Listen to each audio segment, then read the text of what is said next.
Polite Society. You got 6 minutes. Oh, thank you very much. So, this is a comedy, drama, YA, coming-of-age, martial arts, fantasy, action hybrid.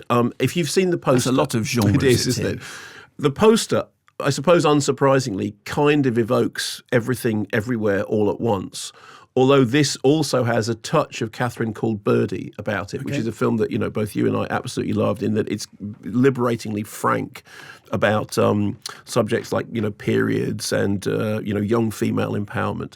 It's written and directed by Nida Manzoor, whose CV includes Doctor Who and also famously We Are Lady parts. Our young heroine, the director loves Jackie Chan, Edgar Wright, and the Coen brothers. And when you look at the film, you go, that's absolutely made by somebody who loves Jackie Chan, Edgar Wright, and the Coen brothers. So 2 sisters, Ria, played by Priya Kansara, and Lena, played by Rita Ruhr. The former is a schoolgirl who dreams of becoming a martial arts stunt person. That's all she wants to do. She's got her martial arts idol on the wall, and she sends her messages. The latter is an art school dropout who has lost her mojo.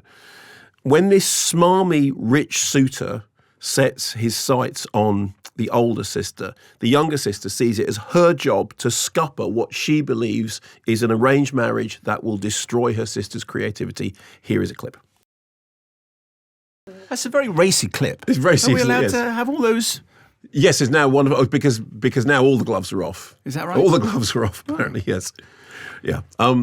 But what's wrong with wearing a cardigan anyway? Because she's not the kind of person that wears a cardigan. Don't take it personally. I was just because you wear a cardigan. But do you see what I mean about the Catherine Called Birdie vibe? It's definitely got that kind of, empowered young women thing. So what she does is she doesn't trust this suitor, and she sets out to do whatever she can do to prevent this romance from happening.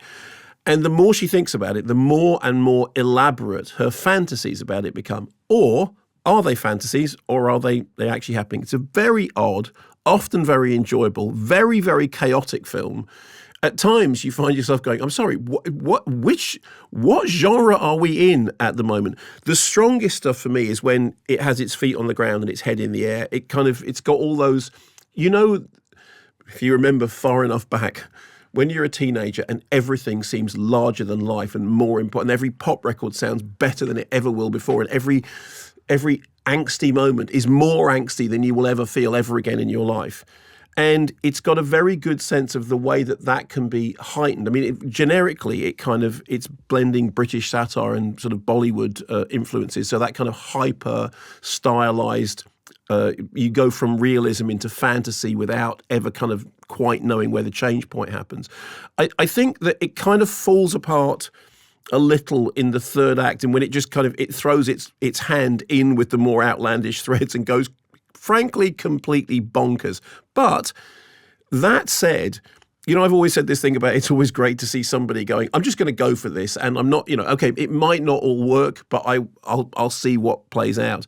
There was never a moment in it when I was bored. The cast are really, really terrific. I mean, they're really enjoying themselves, and they play the roles really well. There is something refreshingly anarchic about the film's refusal to behave itself, which in a way kind of fits rather nicely with the sort of central protagonist. What does it mean if a film isn't behaving itself? It means sorry, where are we going now? Oh, now it's a science fiction film. It means exactly that. And that's why, as I said, I think it's not accidental that the poster looks not dissimilar to the poster for Everything Everywhere. And that's not just to do with the martial arts element. There is something in the design that is saying, you remember the kind of pinballing chaos of that film? Well, this isn't a million miles away from it. And they're very, very different films, and it is very much its own beast. But I saw it in a small screening with a small number of people. I can imagine in a big filled cinema, it would be a real crowd pleaser. So well worth checking out. Polite Society. Excellent. That sounds like a contender for Movie of the Week. Stay tuned for... I know you don't stay tuned on a podcast, but anyway. Keep your internet signal going. Thanks very much for watching this video. I hope you enjoyed watching it as much as we enjoyed making it. While you're here, check out all the other videos because they're cool too, aren't they? Yeah, and if you want to keep up to date with everything Kermode and Mayo's take, then check out our social channels. I mean, why wouldn't you? I mean, I would. I have done. Excellent.